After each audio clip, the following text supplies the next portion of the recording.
जिनवर स्तवन में अपन ने कल तक 24 गाथाओं का स्वाध्याय कर लिया था। आज हम 25वीं गाथा से आगे बढ़ते हैं। कल अपन ने देख लिया था कि जिनेंद्र भगवान का दर्शन हो जाने पर उस भव्य जीव के आगे कल्याण परंपरा यानी कल्याणकारी सुखकर जितनी भी चीजें, वस्तुएं, गुण जो भी हैं वे सब उसके आगे आगे चलते हैं, जैसे चंद्रमा के आगे उसकी किरणें चला करती हैं। ये अपन ने 24वीं गाथा में देखा था। आज 25वीं गाथा देखते हैं।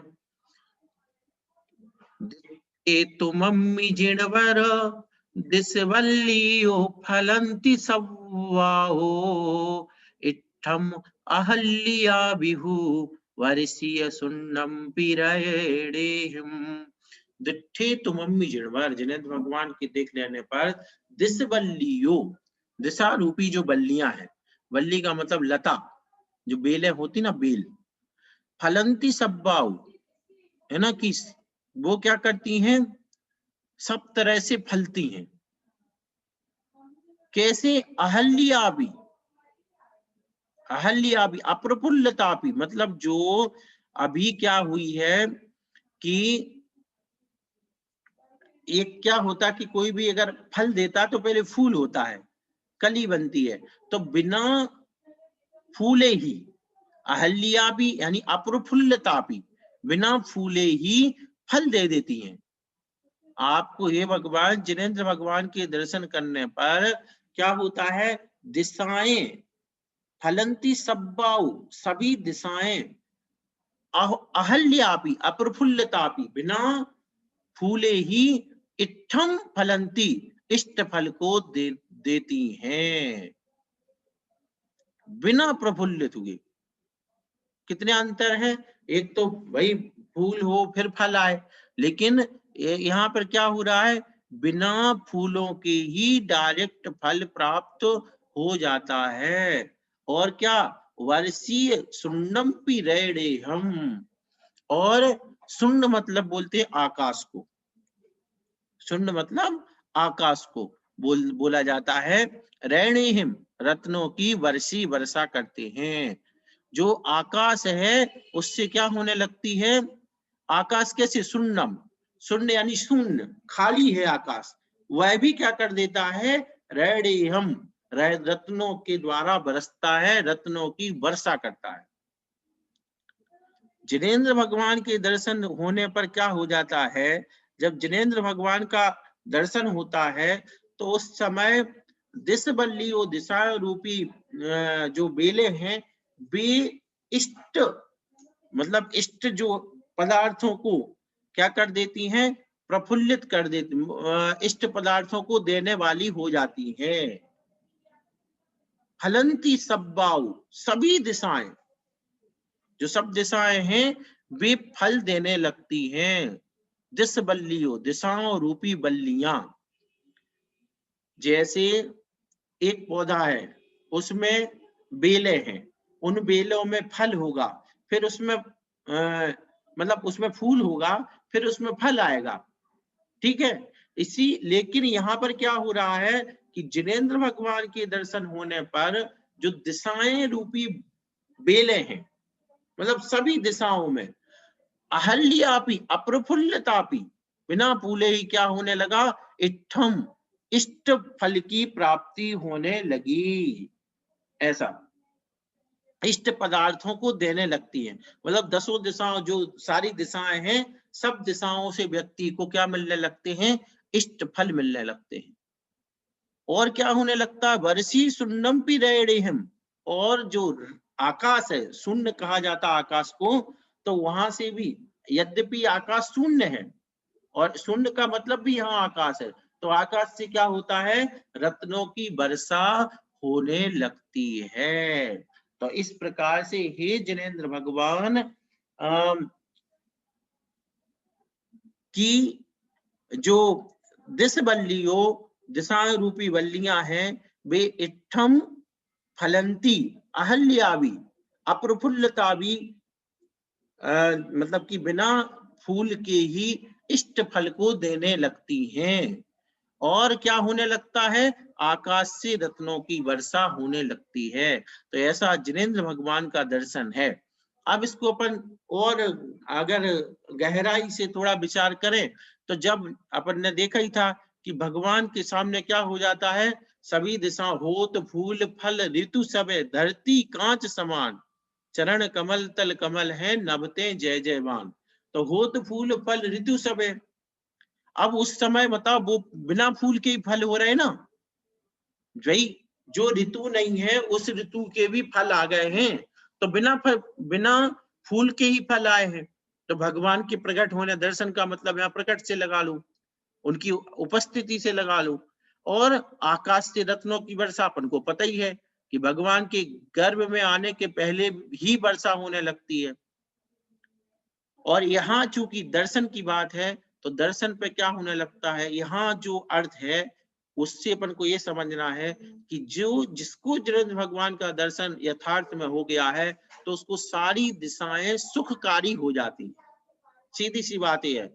और आकाश भी रत्नों की वर्षा करता है, आकाश से रत्नों की वर्षा होती है, मतलब कि इसका मतलब सीधा सा ये है, जहां, क्योंकि व्यक्ति जहां जाता वहां आकाश होता है। कहीं भी आप चले जाओ, किसी भी दिशा में चले जाओ तो आपके ऊपर आकाश है। तो आकाश से उसको क्या होता है, रत्नों की वर्षा। रत्नों की वर्षा से मतलब ये है कि अच्छी अच्छी चीजों की प्राप्ति होती जाती है उसके पुण्य से। तो जिनेंद्र भगवान के दर्शन से जो बिना फूल वाली बेलें हैं वे भी इष्ट फलों को देने लगती हैं और आकाश से रत्नों की वर्षा होने लगती है। यानी आकाश, जो खाली आकाश है, वह भी रत्न बरसाने लगता है। कितनी बड़ी बात है, आकाश स्वयं में खाली है लेकिन रत्नों की वर्षा करने लगता है। तो ये चमत्कारिक रूप से यहाँ पर प्रयोग किया गया है। इसके बाद 20वें नंबर गाथा, दिट्ठे तुमम्मि जिणवर भब्बो भय वज्जियो हवेणवरम गैरिदम चिय जायई जोनाप सरे सरे कुमयम कुमयम। दिट्ठे तुमम भी जिणवर, जिनेंद्र भगवान को देख लेना पर भब्बो, भव्य जीवों का क्या हो जाता है, भय बज्जियो हवे, भय बज्जियो मतलब जो भय है वो खत्म हो जाता है। कैसे, डमरम यानी कि तुरंत, शीघ्रता से, है ना। तो जो भव्य जीवों का भय है वह शीघ्रता से ही खत्म हो जाता है। कैसे खत्म हो जाता है, तो उदाहरण दे रहे हैं, गैण एकदम, जैसे नींद जिसकी बीत गई हो, गैण यानी जिसकी नींद बीत गई हो, ऐसे जायई जोन्हाप सरे यानी ज्योत्सना प्रसरे। तो ज्योत्सना, तो ज्योत्सना यानी चांदनी के फैलने पर, जैसे चांदनी के फैलने पर क्या हो जाता है, सरे, सरे यानी तालाब में, तो तालाब में क्या हो जाता है, सरे सरोवर तालाब, उसमें कुमयम कुमुद खिल जाते हैं। कुमुद क्या हो जाते हैं, खिल जाते हैं। कुमुद क्या हो जाते हैं, जैसे कुमुदों की नींद भाग जाती है। खिलने का मतलब क्या हो गया, नींद भाग गई। तो जैसे जोड़नाप सरे, ज्योत्सना के प्रसार होने पर यानी चांदनी के फैलने पर, जैसे सरे कुमयम, तालाब में सरोवर में कुमुद क्या हो जाते हैं, गैण एकदम गत निद्रा हो जाते हैं। यानी वो कैसे हो जाते हैं, प्रफुल्लित हो जाते हैं। इसका अर्थ निकलेगा कि वो प्रफुल्लित हो जाते हैं। तो चांदनी का विस्तार होने पर, जैसे चांदनी के फैलने पर, जैसे कुमुद प्रफुल्लित हो जाते हैं। अब कितनी देर लगती है, यहाँ चांदनी निकली और यहाँ कुमुद प्रफुल्लित हो गए। उसी प्रकार भव्य जीव भी क्या हो जाते हैं, आपका दर्शन हुआ और भय बज्जियो, उनका भय क्या हो जाता, भय से रहित। कैसे, रवरम तुरंत, शीघ्र, शीघ्र ही वे भय से रहित हो जाते हैं। गैर एकदम चीर, गैर एकदम। तो इसमें एक जो ये लिखा हुआ है, 1 2 3 इनके मतलब ये होते हैं जो ये लगे रहते हैं। कि इसका दूसरा पाठ भी मिलता है। तो दूसरे पाठ में क्या लिखा है, गैण इद्दब्ब, है ना। तो गैण इद्दब्ब मतलब गत निद्रा, निद्रा की तरह, जैसे उनकी निद्रा भाग जाती है। जैसे कुमुद थे और अभी दिन था, शाम हुई, अभी तक क्या है, वो खिले हुए नहीं है। जैसी चंद्रमा निकली, चांदनी हुई, चंद्रमा क्या चांदनी हुई और वो कुमुद क्या हो गए, खिल गए। इसी प्रकार से भव्य जीव जो हैं उनका क्या हो जाता है, जैसे ही जिनेंद्र भगवान की उन्हें प्राप्ति हुई, जिनेंद्र भगवान का दर्शन हुआ, तो उनका भय खत्म हो जाता है। और अपन जानते हैं कि संसार में सबसे बड़ी समस्या क्या है, डर। सबसे बड़ी, आप अपन सोचेंगे तो बहुत सारी चीजें हैं, लेकिन देखा जाए तो डर। ये शायद उसमें देखो, आपको बताएं, जहां तक है भगवती आराधना में आया, नत्थी मरण समम भयम, इस तरीके से वहां पे आया है कि मरण के समान कोई भय नहीं है। तो सबसे बड़ी बात तो मरण का भी क्या है, मरण से प्रॉब्लम, मरण का डर सबसे बड़ी खतरनाक चीज है। किसी भी चीज उतनी खतरनाक नहीं, चीज का डर खतरनाक होता है। आपने देखा होगा कितने लोग हैं जो डर के ही खत्म हो जाते हैं। अपने यहाँ तो जो वो अरे वो उसका राजा का आता ना कि सामने से वो तो आया कि हम गेट खोल दें, पिताजी को बाहर निकाल लें, और वो डर गया कि कहीं ये हमें मार देगा, तो वो उसके पहले ही उनके प्राण निकल गए। मतलब सामने वाला प्रहार करे उसके पहले ही वो मर गया। तो इससे ये सिद्ध होता है कि डर बहुत खतरनाक चीज है। तो जिनेंद्र भगवान के दर्शन हो जाने पर, जिसने जिनेंद्र भगवान, अब दर्शन का मतलब थोड़ा ऐसा ही नहीं कि अकेले देख लिए मूर्ति को सो, मतलब जिनेंद्र का दर्शन का मतलब ये है यथार्थ दर्शन हो जाना, यानी तत्व दृष्टि हो जाना। तो जो तत्व दृष्टि जिनेंद्र भगवान के उसमें हो जाता है, तो फिर उसका भय खत्म हो जाता है, वो डरता नहीं है। अब डरने और नहीं डरने का मतलब ये नहीं है कि आप कुछ भी करने लग जाओ। डरने का मतलब यहाँ पर ये है कि जैसे सामान्य जीव क्या होता, मरण से डरता है, किसी भी चीज से आकस्मिक भयों से डरता है, वो दुनिया भर की चीजों का डर बनाए रहता है। लेकिन सम्यक दृष्टि क्या होता है, समता भाव रखता है, तो वह किसी भी चीज से डरता नहीं है। वो क्या रखता है कि चलो जो हमारे कर्म में होगा, पुण्य में होगा, तो वो हमें प्राप्त होगा, और जितनी हमारी आयु है उस आयु को कोई छीन नहीं सकता है। तो वो डरता नहीं है, उसको ऐसा विश्वास होता है कोई मेरी आयु को छीन नहीं सकता है। ये सारी की सारी बातें हैं, और उसको ये ज्ञान हो जाता है कि आत्मा अलग है, शरीर अलग है। तो शरीर में जो रोग आदि कष्ट होते हैं, उनके आने पर भी वह डरता नहीं है। डर डर किस चीज का होता है असली में, डर होता व्यक्ति को मरने का, कि मैं मर जाऊंगा। तो उससे उसके बारे में उसका क्या सिद्धांत होता है, वो कहता आत्मा अजर अमर है, शरीर विनाशिक है, और यही वेद विज्ञान उसको निडर बनाए रखता है। तो इस प्रकार से भव्य जीव जिनेंद्र भगवान के वास्तविक दर्शन करने पर उसका भय खत्म हो जाता है। जैसे चांदनी के प्रसार होने पर कुमुद खिल जाते हैं, कुमुदों की जैसी निद्रा खत्म हो जाती है यहाँ पे, और भाषा में करें, सीधी सीधी भाषा में, तो जैसे कुमुदों की क्या हो गई, निद्रा खत्म हो गई। जैसे वो सो रहे थे भाई, अप्रफुल्लित थे, मतलब वो दबे हुए थे, तो एक तरीके से निद्रा में थे, सो रहे थे। अब जैसी चांदनी हुई तो वो खिल गए, इसका मतलब जाग गए, उनकी नींद खत्म हो गई। ऐसी भय खत्म हो जाता है किसका, भव्य जीवों का। अगली गाथा देखते हैं।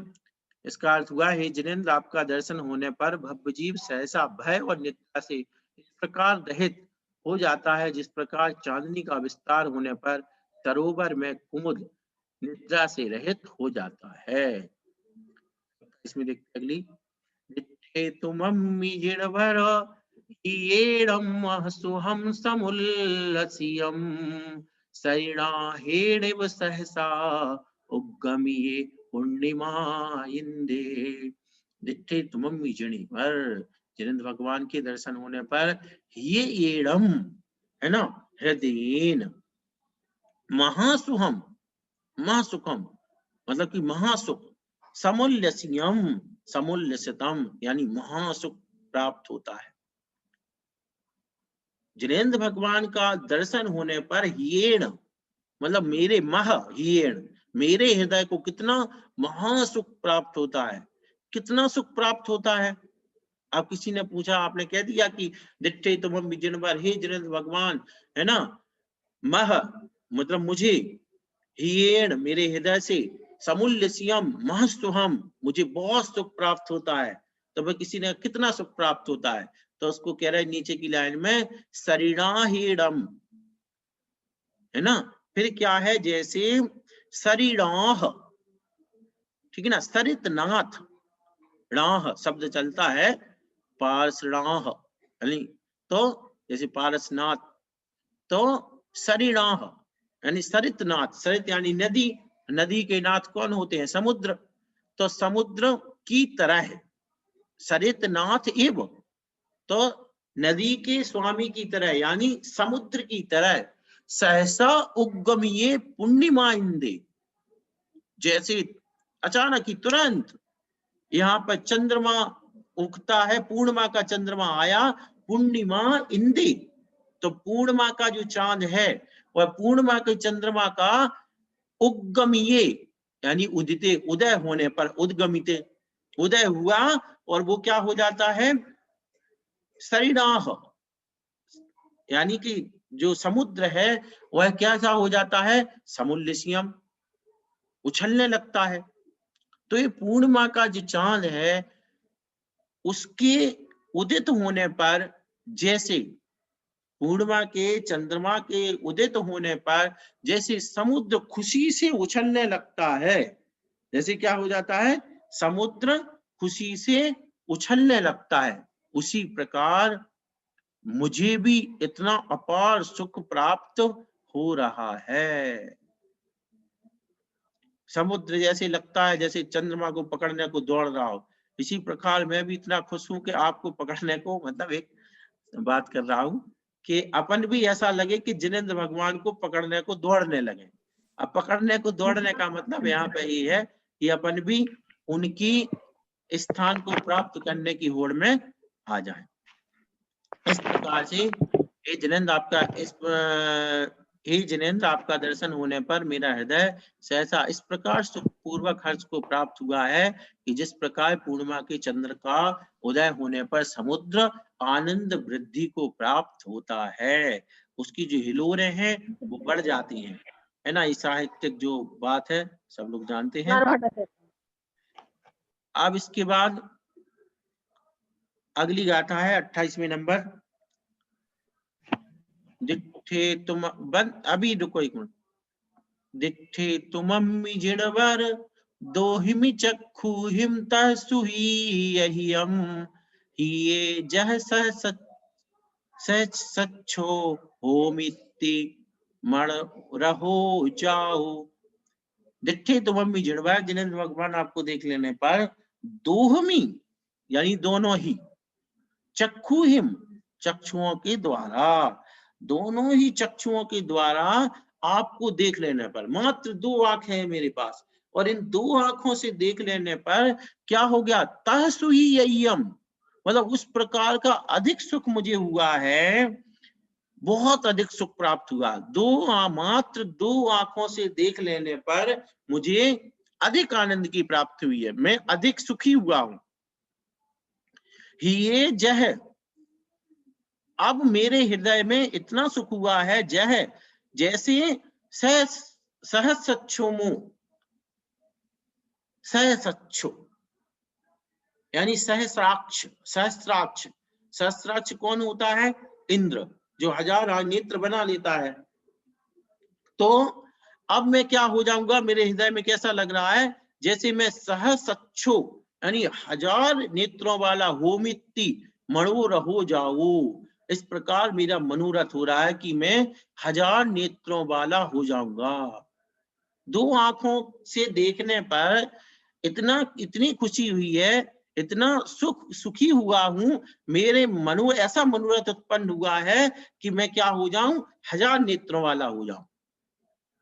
भाई जैसे आपने देखा ना, इंद्र जिस समय तीर्थंकर बालक को देखता है और वो 1000 नेत्रों से देखता है, अब 1000 नेत्रों से देखने के बाद भी वो क्या कहता है, तृप्त नहीं होता है। इसी प्रकार अपने पास 2 नेत्र हैं, तो हमने 2 नेत्रों से देखा और 2 नेत्रों से देखने पर इतना सुखी हुआ हूं कि ऐसा मनोरथ हो रहा है कि मैं 1000 नेत्रों वाला हो जाऊं, यानी इंद्र बन जाऊं। क्यों बन जाऊं? ताकि मैं 1000 नेत्रों से देखूं। अभी 2 नेत्रों से इतना सुख हो रहा है तो मैं 1000 नेत्रों से भगवान को देखूं। कितनी अच्छी बात है। हे जिनेंद्र, 2 ही नेत्रों से आपका दर्शन होने पर मैं इतना अधिक सुखी हुआ हूं कि जिससे मेरे हृदय में ऐसा मनोरथ उत्पन्न हुआ है कि मैं सहस्राक्ष यानी 1000 नेत्रों वाला इंद्र होऊंगा, अर्थात हो जाऊं, है ना। अरे बेटा ऐसे तो हाँ, अरे नहीं चलेगा बेटा। तो 1000 नेत्रों वाला हो जाऊं, ऐसा मनोरथ प्रकट हुआ है। अब टाइम में एक गाथा, एक सेकेंड, अरे वो देना चार्जर देना लैपटॉप का, बेटू जल्दी से चार्जर लाओ लैपटॉप का।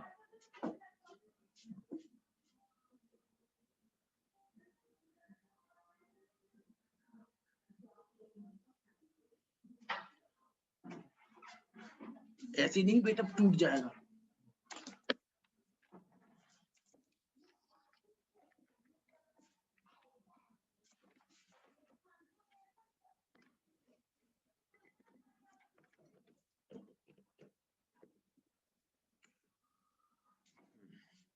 तो ये हो गया, सरल है बिल्कुल कि 2 नेत्रों से इतना सुखी हो गया हूं कि अब मैं चाहता हूं, मतलब मेरे ऐसे मनोरथ उत्पन्न हुआ है कि 1000 नेत्रों वाला हो जाऊं या अथवा होऊंगा। ठीक है ना, दोनों तरीके से समझ सकते हैं। अब अगली 29वीं नंबर गाथा देखते हैं। तुमम्मि जिणवर भवो विमित्त तणम गो येसो एयम मीठी यस्य जो जायम तुहुदंसणम मज्ज। जिठ्ठी तुमम्मि जिणवर, भगवान को देखने पर क्या हो गया, भवो भी मतलब भव यानी होता जन्म, अपना जो जन्म है वो भी क्या हो गया है, मित्र चरम, मित्र जैसा हो गया। गौ येसु, ऐसा हो गया है, कैसा हो गया है, मित्र चरम, मित्र के जैसा। यह जो जन्म है मेरा, यह जन्म भी कैसा हो गया है, मित्र चरम यानी मित्रता, मित्र जैसा हो गया है। क्यों? क्योंकि ये यम्मी ठीयस्य, इसमें रहकर, ये यम्मी, ठीक है ना, तो ए तस्मिन ठीयम्मी ठीयस्य, तो इसमें रह करके जो, जिससे क्या हो गया, जायम तुह दंशनम मज्जो, आपका दर्शन हुआ है। क्योंकि अगर ये जन्म नहीं मिला होता तो फिर ये आपका दर्शन होने वाला नहीं था। इसलिए यह जन्म मेरा क्या हो गया, मित्र के जैसा हो गया। मित्र कैसा होता है, उपकारी होता है। मित्र जैसे उपकारी होता है, इसी प्रकार ये जन्म मेरा ऐसा उपकारी है कि मैंने इसको अपने मित्र के जैसा मान लिया। क्यों? क्योंकि इसके कारण क्या हो गया है, मुझे आपका दर्शन प्राप्त हुआ है। हे जिनेंद्र, आपका दर्शन होने पर यह संसार भी मित्रता को प्राप्त हुआ है। यही कारण है जो इसमें स्थित रहने पर भी मेरे लिए आपका दर्शन प्राप्त हुआ है। अब यहाँ पर जैसे संसार की अपेक्षा जन्म ज्यादा उचित है। संस्कृत में क्या लिखा, ईशा भवः संसारोपि। हे जिनेंद्र, आपका दर्शन होने पर संसार भी मित्रता को प्राप्त हुआ है। भाई साहब एक मिनट, कहाँ है भाई साहब? हाँ भाई साहब, सही है वो, वहां जो आप बता रहे हो वही है। हे हाँ। जिनेंद्र, दुट्ठे तुमम्मि जिणवर भवो भी मित्ततणम गयो एसो एयम्मि ठीयस्य जयो जायम तुह दंसणम मज्जो। वो कह रहे हैं कि हे जिनेंद्र, आपका दर्शन होने पर यह संसार भी मित्रता को प्राप्त हो गया हुआ है। यही कारण है कि जो इसमें स्थित रहने पर भी मेरे लिए आपका दर्शन प्राप्त हुआ। माने ये है कि अगर संसार मुझे मित्रवत लगने लगा, क्यों? क्योंकि इस संसार में आप हैं।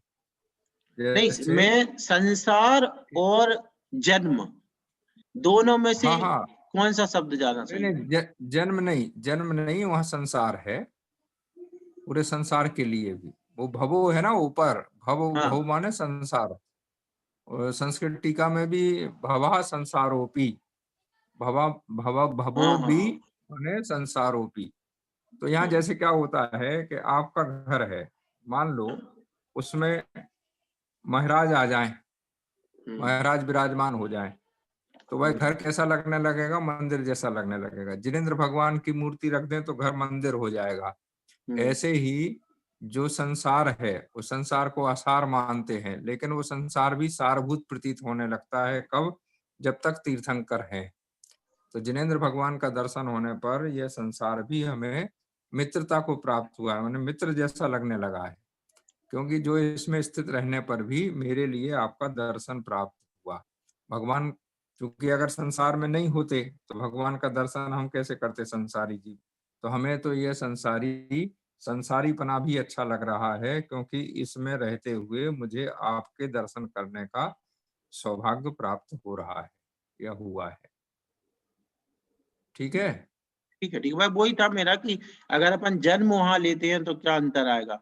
जन्म नहीं, मतलब ज्यादा भाव सही वहाँ रहेगा कि संसार, संसार? संसार वो संसार। जन्म में क्या सीमित हो जाता, संसार का दायरा विस्तृत हो गया। हर हम्म, काम अच्छा लग रहा, भगवान का विचरण करना अच्छा लग रहा है, भगवान हम्म, का समोचरण अच्छा लग रहा है, भगवान का रहना अच्छा लग रहा है। यहाँ तक कि आप देखिए ना, गर्भ में आने से वो उत्साह बढ़ गया। सामान्य जिन जिनको पता लगा कि तीर्थंकर गर्भ में आने वाले हैं, तो खुशियां छा गई। 15 महीने पहले, माने 6 महीने पहले गर्भ में आने के रत्नों की वर्षा होने लगी, तो उत्साह का संचार हो गया।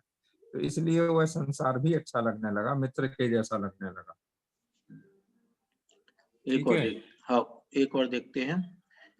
दिट्ठे तुमम्मि जिणवर भब्बाणं भूरि भत्ति जुत्ताणं सव्वाओ सिद्धियो होन्ति पुरो एक कलीलाये। अब जिनेंद्र भगवान है, तो उनके उनकी जो दर्शन भक्ति है, कैसी भक्ति है? भूरी भक्ति। भूरी भक्ति मानी बहुत अधिक, अत्यधिक, जिसको अपन अपनी इसमें भाषा में कहे तो अतिशय भक्ति। अतिशय भक्ति जुत्ताड़म युक्त भब्बाड़म भव्यों के।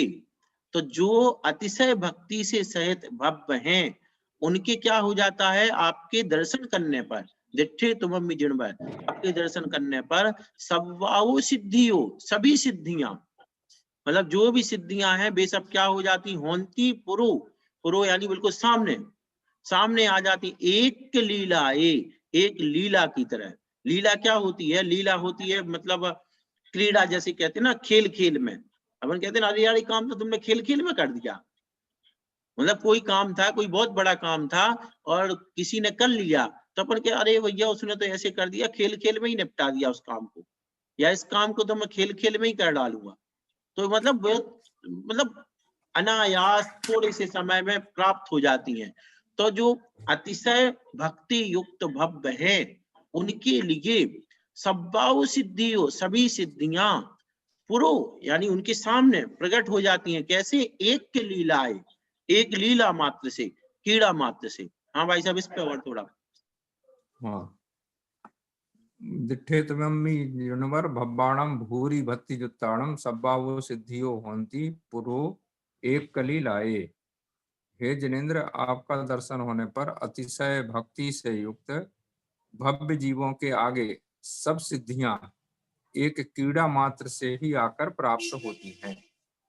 हाँ, जैसे खेल खेल में कोई बड़ी उपलब्धि हो जाए बिना प्रयास किए हुए, ऐसे ही जिनेन्द्र भगवान, हे जिनेन्द्र, आपका दर्शन होने पर जब यह जीव अतिशय भक्ति से युक्त भव्य जीवों के आगे सभी सिद्धियां ऐसे प्राप्त हो जाती हैं जैसे खेल कोई क्रीड़ा मात्र से प्राप्त हो गई हो, अनायास। अनायास का मतलब होता है अनआयास, आयास माने होता है प्रयत्न। ठीक है, तो हम्म, प्रयत्न के बिना, पुरुषार्थ के बिना, हर कार्य के लिए पुरुषार्थ करना पड़ता है, लेकिन एक जिनेंद्र भगवान का दर्शन हो जाए तो सारी सिद्धियां प्राप्त हो, क्योंकि उनसे बड़ी कोई सिद्धि ही नहीं है। जिनेंद्र भगवान के दर्शन होने से बड़ी और कोई सिद्धि नहीं है, इसलिए अन्य सिद्धियां तो सहज ही प्राप्त हो जाती हैं, खेल मात्र में प्राप्त हो जाती हैं, ऐसा भाव यहाँ पर है। एक होता है शब्द अनायास और एक होता है सायास। सायास माने प्रयत्न पूर्वक और अनायास माने बिना प्रयत्न के।